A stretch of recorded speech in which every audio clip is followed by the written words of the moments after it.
de hoje, História dos Avivamentos. Nós vamos compartilhar essa matéria, essa disciplina empolgante com vocês. Vocês podem abrir a apostila nessa disciplina, nessa matéria. Bom, História dos Avivamentos. Como é importante estudar a história, entender, por exemplo, a história do pensamento cristão, como o pensamento cristão se desenvolveu, como as doutrinas se desenvolveram, como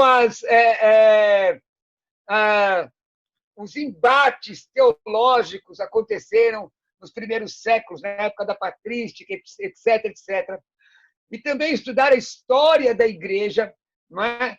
Durante todo o período até os nossos dias, como a igreja via certas situações, questões sociais, doutrinárias, questões espirituais, como a igreja via ou poderia influenciar nos diversos setores da sociedade na história. Bom, com relação à história dos avivamentos, a história do pensamento cristão, nós podemos ler alguns livros, eu tenho até alguns aqui, Dicionário Ilustrado dos Intérpretes da Fé, de Justo L. Gonzalez, está aqui na minha biblioteca.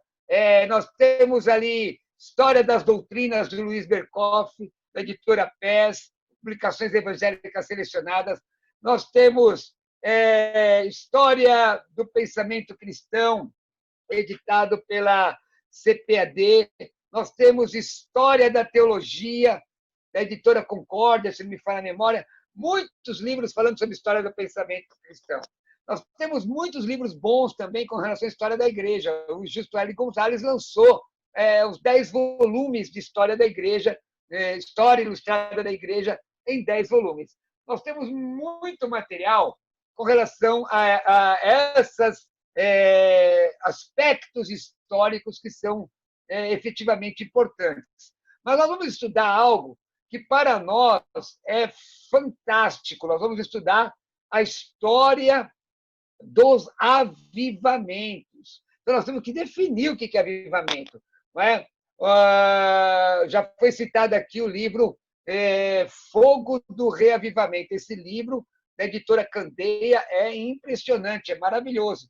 Nós temos, com relação ao pentecostalismo, o livro O Século, ele está aqui do lado, O Século do Espírito Santo, é um dos livros que está aqui nessa prateleira, nessa estante, na verdade. O Século do Espírito Santo, que é de um historiador Holiness, não é? Tratando sobre o movimento pentecostal moderno. Mas a ação do Espírito Santo não está circunscrita ao pentecostalismo moderno. Então, através da introdução da sua apostila, você vai ver aí, vai acompanhar, através dessa disciplina, nós estaremos estudando a história dos avivamentos, suas causas e consequências, observando a soberania de Deus em proporcionar, usando a instrumentalidade de pessoas compromissadas com ele, com o Evangelho, uma chama acesa. Veja aí textos como Apocalipse. Vamos ler Apocalipse, capítulo 2. Apocalipse, capítulo 2, 4 e 5. Eu vejo essa matéria empolgante, 2, 4 e 5. Tendo, porém, 2, 4 e 5.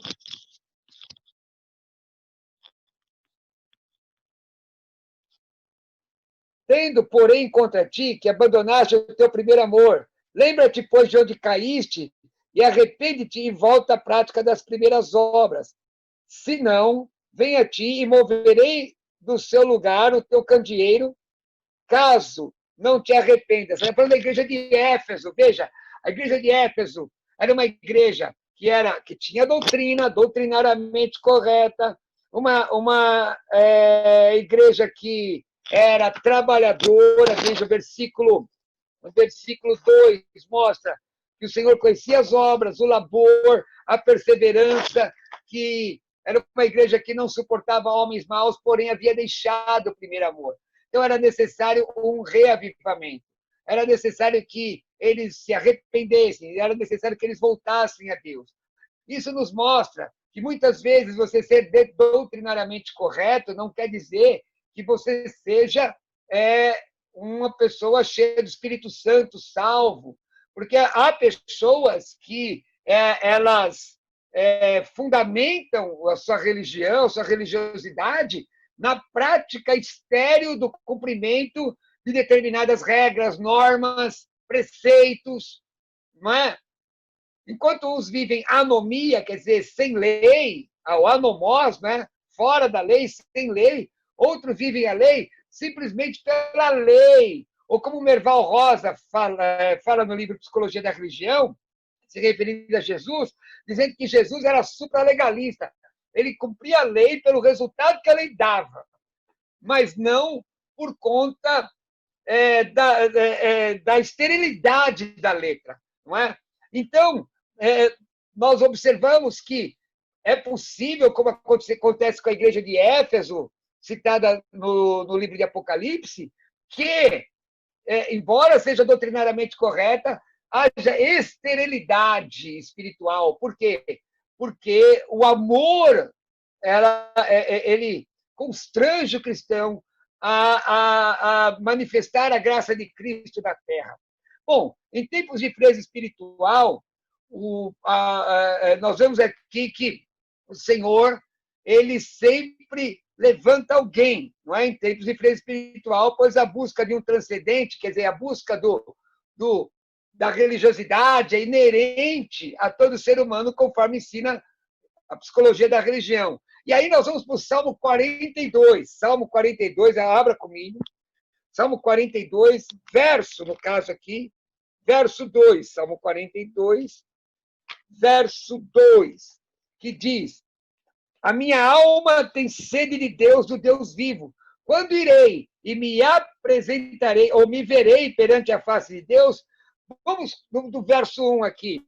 Como suspira a corça pelas correntes das águas, assim por ti, ó Deus, suspira a minha alma. A minha alma tem sede de Deus, do Deus vivo. Quando irei e me verei perante a face de Deus? Quer dizer, o salmista não se contenta, né? O salmista não se contenta com a esterilidade da religião. O texto mostra, no verso 3, as minhas lágrimas têm sido o meu alimento de dia e de noite, quer dizer, a busca ao Senhor.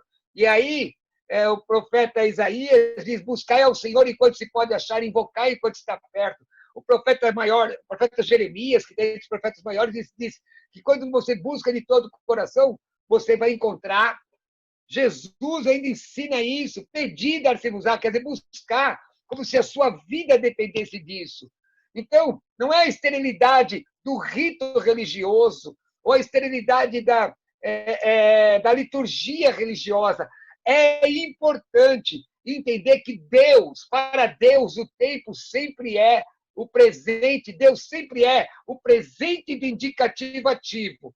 Então, Deus é ontem, é hoje, Ele é amanhã. Esse é o tempo verbal para Deus. E Deus sempre está agindo, buscando alguém que possa estar na brecha, buscando alguém que possa ter uma relação com Ele acima da religiosidade, acima da religião e de verdadeira consagração. Não é? Porque a Bíblia diz que a fé, a palavra pistis, fé, a palavra grega pistis, que é traduzida por fé, é o firme fundamento daquilo que não se vê, convicção daquilo que se espera, Hebreus 11:1. Mas no versículo 6 diz: mas aquele que se achega a Deus deve crer que ele existe e ele é galardoador daqueles que o buscam. Ok? Então, quer dizer, a fé tem que gerar uma experiência. A fé gera experiência. Entenderam até aqui? Entendido. Glória a Deus. Bom, voltando aqui. Quantas vezes observamos a fragilidade espiritual dos que, na verdade, têm um conhecimento periférico do Senhor, não é? Conhecimento periférico, que não mergulha. Veja ali o texto de Jó 42:5, poético, né? 42:5. É muito interessante quando diz assim, Jó 42:5. Os irmãos estão, creio que, abrindo aí comigo. Quem for entrando, 42:5. não sei quantos irmãos nós temos aqui, glória a Jesus. Jó 42, 5, que diz assim: eu te conhecia de ouvir falar, mas agora os meus olhos te veem. Uma outra versão, né? Diz assim: antes eu te conhecia de ouvir falar, mas agora os meus olhos te veem. Eu te conhecia de ouvir falar, mas meus olhos te veem. Quer dizer, tem muita gente que ouviu falar de Cristo. Bom, primeiro, a fé vem pelo ouvir, é óbvio, Romanos 10, 17. A fé vem pelo ouvir e ouvir a palavra de Deus. Mas esta fé, que é gerada em nossos corações pela palavra, ela deve se transformar numa experiência, relacionamento. Amém? Intimidade com Deus. Então, o avivamento tem relação com isso. Veja o texto de Juízes, capítulo 6, versículos de 13 a 15, onde Gideão apresentou uma visão errada e incompleta do relacionamento com Deus, não é? É muito interessante. Imagina, irmãos, você está lá, uma luta, pega aí o texto de Juízes, que também é um texto como chamado de, eu chamo, né, de período anárquico da história de Israel. Juízes 6, acompanha comigo. Juízes 6. Anárquico porque diz o texto que cada um andava segundo o seu coração. Juízes 6, 13 a 15. 13 a 15. Diz assim: respondeu-lhe Gideão: ai, Senhor meu, se o Senhor é conosco, por que nos sobreveio isso? E que é feito de todas as suas maravilhas que os nossos pais nos contaram, dizendo: não nos fez o Senhor subir do Egito, porém agora o Senhor nos desamparou e nos entregou na mão dos medianitas. Então se virou o Senhor para ele e disse: vai nessa tua força e livre Israel da mão dos medianitas. Porventura não te enviei eu? E ele disse: ai, Senhor meu, como livrarei Israel? Eis que a minha família é a mais pobre em Manassés e eu menor a casa dos meus pais. Veja, esse texto revela muita coisa. Bom, primeiro, o texto diz o seguinte, presta atenção, se vocês quiserem anotar. O texto diz o seguinte, no capítulo 6, versículo 11, que o anjo do Senhor, que veio o anjo do Senhor e se assentou debaixo do carvalho que está em Ofra, que pertencia a Joás. Gideão estava malhando trigo no lagar para pôr a sal, para pôr a salvo dos medianitas. Então o anjo do Senhor lhe apareceu e disse: veja, Gideão estava com medo dos medianitas. A Bíblia diz, em 1 João 4,18, que no amor não há medo. Antes o perfeito amor lança fora todo medo. Aquele que tem medo não é perfeito em amor. Observa. Não é a questão de você conhecer a Deus, ouvir falar a Deus, ter relacionamento com Ele. Então ele estava num lagar, malhando trigo, que não é lugar de malhar trigo. Não conseguia ver o anjo, até o anjo se revelar a ele. E o anjo se revela a ele. E o anjo diz no versículo 12: Senhor é contigo, homem valente. Irmãos, se você que está aqui assistindo, meu aluno, você visse o anjo na hora da luta que dissesse: o Senhor é contigo, homem valente, o que você faria? O que é que você faria? Gideão, ele fez algo completamente fora do normal, né? Respondeu Gideão: ai, Senhor meu, se o Senhor é conosco, como é que nos sobreveio isso? Quer dizer, ele mostra aquilo que tem. A boca fala o que está cheio o coração. Ele compartilha a incredulidade. Por que isso aconteceu? Por que isso aconteceu? E o Senhor, ele diz, o que aconteceu com todas as maravilhas que nossos pais nos contaram? Então, observa, antes eu te conhecia, o caso de Jó. Antes eu te conhecia de ouvir falar, mas agora meus olhos te veem. Irmãos, avivamento acontece quando nós saímos da retórica, do conhecimento puramente intelectual, e nós passamos a conhecer a Deus. Aleluia. Conhecer a Deus. Antes eu te conhecia de ouvir falar, mas agora meus olhos te veem. Olha o caso de Gideão. Gideão diz assim: que aconteceu com Deus de nossos pais? Ué, não é o Deus dele? O que aconteceu com Deus que nossos pais nos falaram? Quer dizer, ele ouvia a história acerca de Deus da boca de seus pais, mas nunca tinha tido um relacionamento com Deus. E isso tem que mudar. Quando isso muda, o avivamento chega. Meus irmãos compreendem? Estão compreendendo? Olha que coisa tremenda aqui no texto. Então, diz o texto aqui, o Senhor diz, vai nessa tua força e livra Israel. O anjo diz, vai nessa tua força e livra Israel. E aí, ele redargue, ele responde, a minha casa é a menor da minha tribo. A minha tribo é a menor. Quer dizer, é tomado de um espírito de inferioridade. Amados, avivamento começa quando nós nos escondemos com Cristo em Deus. Colossenses 3:3, vós que estáis mortos, escondidos com Cristo em Deus. Veja essa questão maravilhosa que mostra a visão errada e incompleta de relacionamento que Gideão tinha com Deus. Não é? Nós vamos ver textos como Gênesis 27, 22, Gênesis 28, 16, 17, o Jacó despertado. Vamos ver um Efésios 5:14. Esse trecho é muito conhecido, não é? Está lá, Efésios 5:14, muito conhecido, que diz, pelo que diz, desperta, ó tu que dormes, levanta-te de entre os mortos e Cristo te iluminará, ou, numa outra versão, Cristo te esclarecerá. Olha, irmãos, não é? O texto, a situação espiritual clama por avivamento. Abacuque, capítulo 3. Abacuque, capítulo 3, versículo 2, diz, tem ouvido ao Senhor as tuas declarações. Se você for observar o profeta, Abacuque, ele começa assim, ó, sentença revelada ao profeta Abacuque. Até quando, Senhor, clamarei eu e tu não me escutarás? Gritar-te-ei. Quer dizer, eu clamo e não te escuto. Aí, no capítulo 3, o texto já muda o ânimo do profeta. Diz assim, tenho ouvido ao Senhor as tuas declarações e me sinto alarmado. Aviva a tua obra, Senhor. Aviva a tua obra. Oração por avivamento. O objetivo principal é fazer com que as pessoas voltem para Deus, voltem para a comunhão. Atos 1:8, né? E recebereis dinamis, poder, gerador de dinamite, como alguns pregadores dizem. Nobel nem tinha inventado dinamite. Dinamis é um gerador de força. A palavra não é dunamis, não, viu, irmãos? É dinamis. É um gerador de força.